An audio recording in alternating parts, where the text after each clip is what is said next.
ฮ้ยนี่มันวูดแลกนี่มันบอลโตเลเวล3โอ้โหโตบ้าเอก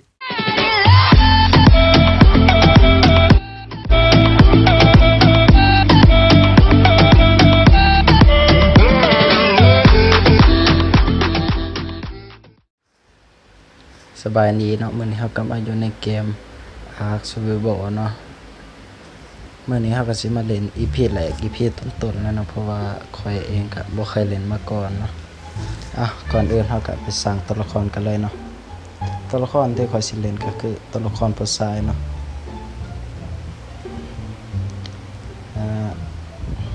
เฮาสร้างตัวละครกันเลยเนาะนี่เอาแบบนี้ก็ส่วนซื้อก็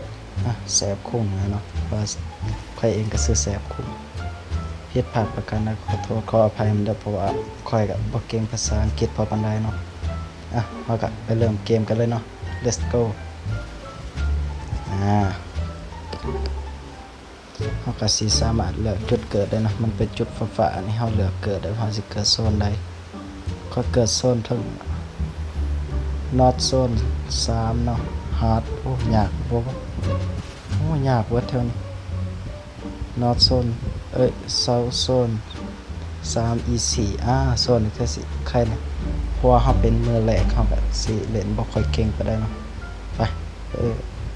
ส้มกันเลยเนาะไป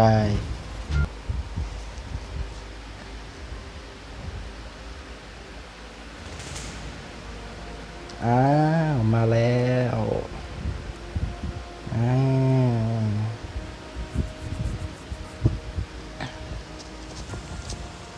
เกิดอยู่ไสนี่เขาอยู่ไส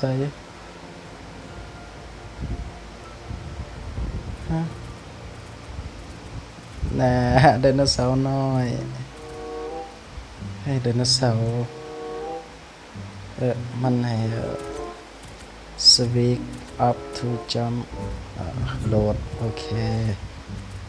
จังได้ต่อ double tap and hold to spin กด2 บาทเพื่อแลน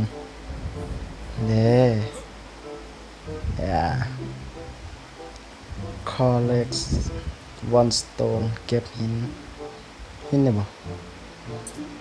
นี่เฮาเก็บหินได้collect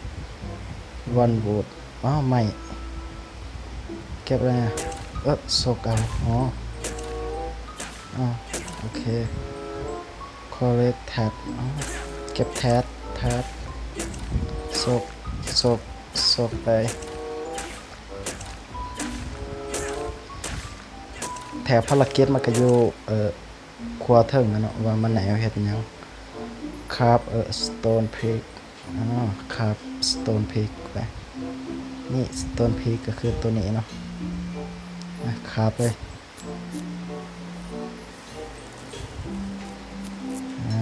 ครับแล้วปึ๊บแล้วก็กดใส่ได้นี่ครับเยี่ยม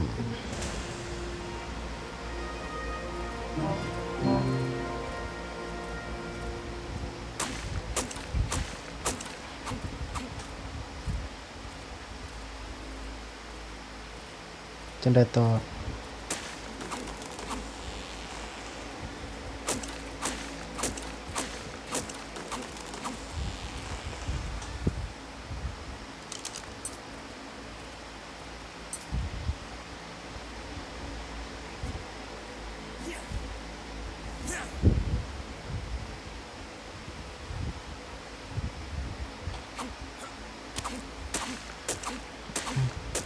ขุดไปนะขุดยังก็ขุดนะ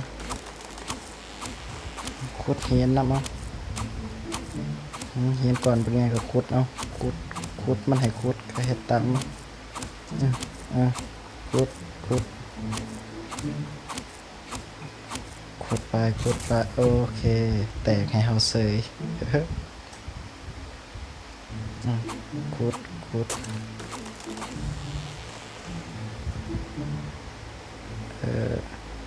new level up เลเวลอัพเขาสามารถเลือกได้ว่าเขาสิอัพยังเนาะเขาขอเป็นสปีดกันแล้วกันคันแรกนี่ลูกเดียวอ่ะ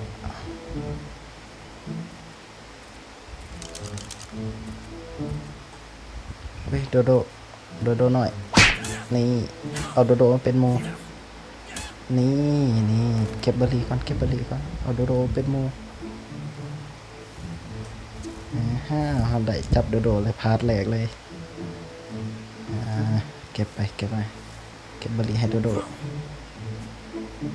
เบิกไปเบิกมาตัวละครนี่ก็คล้ายๆบัวขาวเยอะเลยนี่บัวขาวบันซาเมกคือเป็นนักมวยของประเทศไทยนะนักมวยดังกองโลกเก็บไปฮะโดฮะ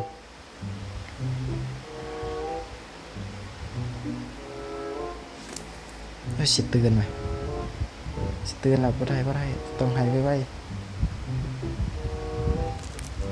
ใส่เบอร์รี่ดำไปเนาะ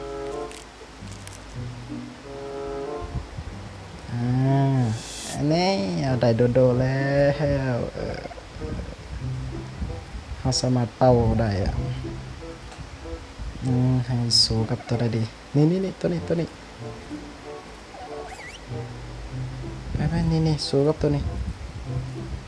บ่ได้เดี๋ยวหาจับได้วะเบิ่งก่อนว่าหาจับตัวนี้ได้บ่เบิ่งก่อนว่าหาสามารถจับมันได้บ่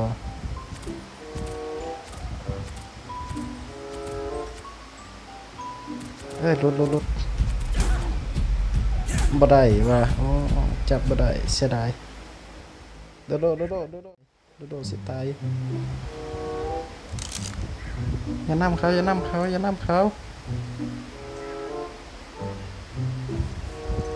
โอ้ยยังพานำเขาเลยยายอยู่เนี่ย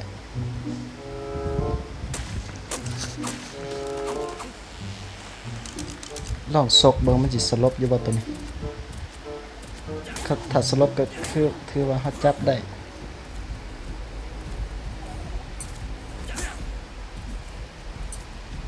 โอ้ยปีนเห็นได้อีก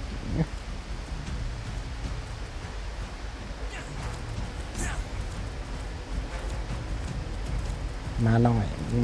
มึงหยุดแน่ติดละโซกนอกบคือพอนอกอะ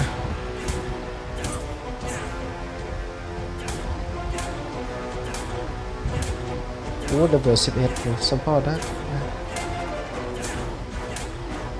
ศพไปเนี่ยมึงสิลมมึงสิลม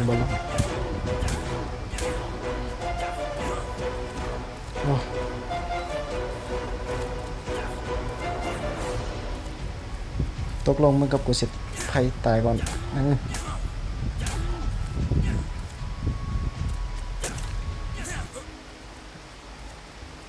นี่ลงหนาวซ้ำบ่ได้เขาต้องไปเอากระบองมาแล้วใช่ละโอเคกระบองโอเคเอาได้กระบองมา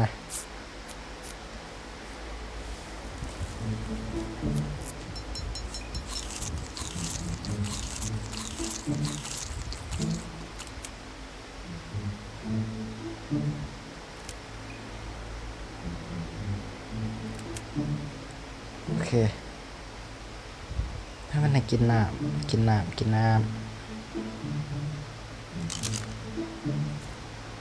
โอเค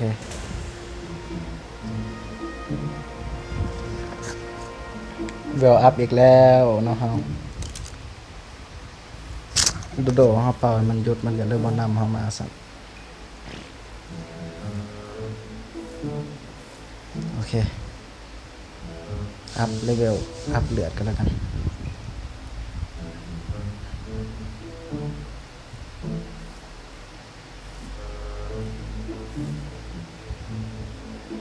แคมไฟเขาขาดยังอ่ะมันให้ครับแคมไฟขาดหินโอเค โอเคขาดเงินทุกอย่างได้แต่ฟินไว้โอเคเขาคาบแคมไฟได้แล้วเก็บบริโอเคเขาเครียดต้นใหม่แทนเนาะเพราะว่าเขาสิตั้งรักอยู่แถวนี้เคลียร์ไปมีอย่าให้เตือพอนี่ก็อย่าให้เรือเคลียร์ให้เบิดแกกะว่าแถวนี้จะเป็นเฮือนเขาเนาะนี่ทุบโอเคซ้ำนี่ก็ได้เอาแคมไฟมาเซฟอีกรูทอะจะเป็นยัง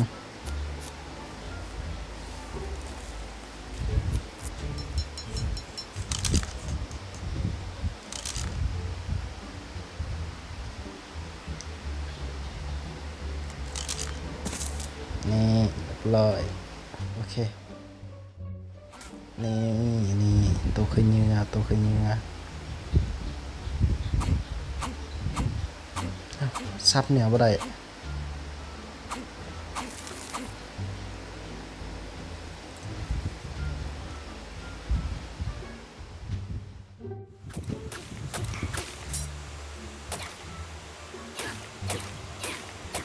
ติดแอคหักเลย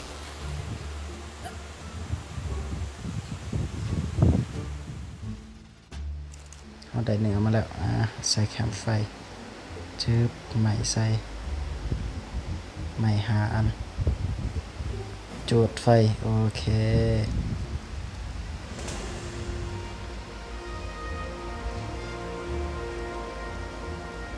เลเวลอัพอีกแล้วขออัพดาเมจบ้านี่โอเคเรียนรู้ควรนะเสือสเปียร์หอกเอาแทดฟอร์เดชั่นซบมือมาเกิดมัวแล้วก็วอเตอร์สกินบ่ได้อะได้แต่ซ้ำนี้เนาะโอเคเอาคาบต้องคาบอันนี้ไม่ละคาบควานโอเคเอาควานมาก่อนก็ได้เพียกแอคเขาหัก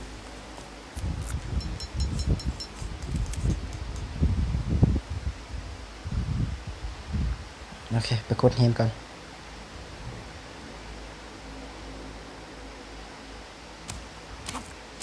Open your navigation kit มันคืออย่าง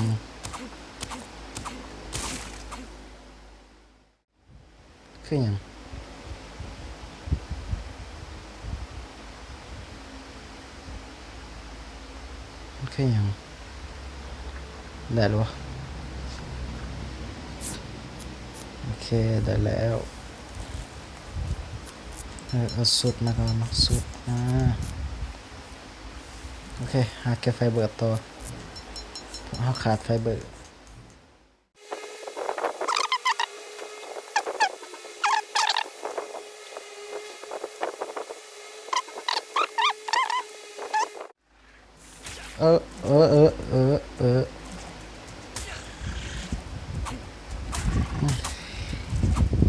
บ่ได้จับเลยแหละเบิ่งส่ง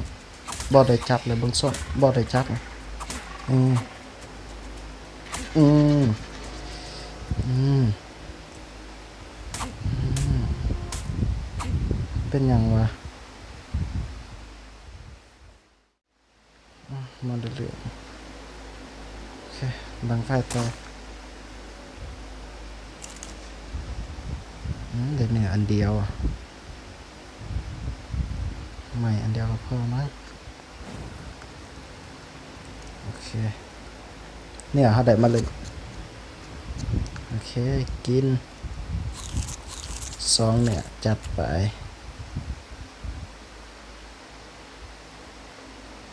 Return to camp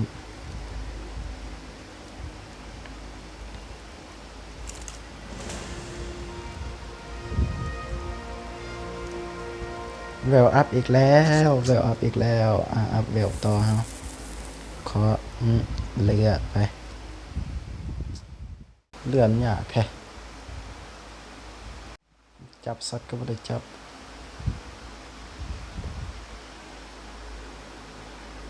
โอเคไปหาจับสัตว์กันแต่ว่าเขาตรงละถ้าสเปียเขาได้แล้วบ่สเปียได้เลยเนี่ยโอเคสเปียได้ละ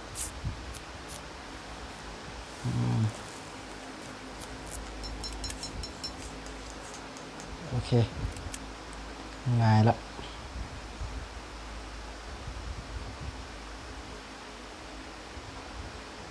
เหยื่อเฮาที่จะเอาไปใส่อาหารให้สัตว์ขอโทษโดที่ไอ้ต้องขาโตนะ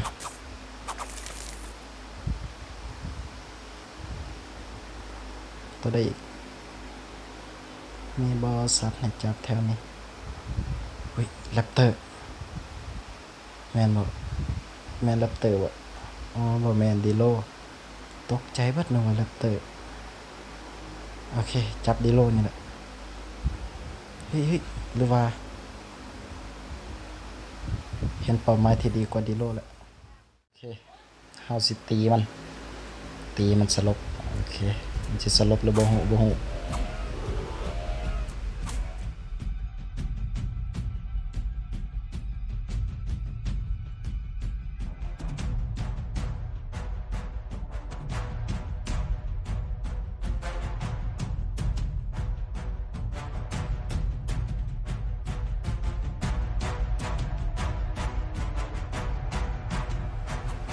ลงน้ำซ้ำหิวเลยให้หิวดุเถอะเว้ยกินคำนะยังบ่ได้ยังอยู่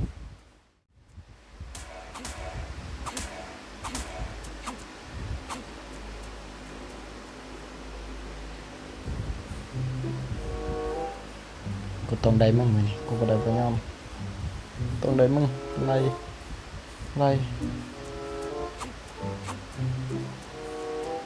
โอเคโอ้ลักนี่ลงน้ำอีกเลยเบื่อเลยเฮ้ยหางเอียงนะหางเอียงนะเห็นบ่หางเอียงนะหางเอียงต้องเข้าไปพิสูจน์ใกล้ๆเฮ้ยนี่มันวุ้นเล็กนี่มันบอลโตเลเวล3โอ้โหโตบักเอกโตบักเนี่ยต้นไม้ฮักอีกโหดเกินไปโอ้โหใหญ่อีหลี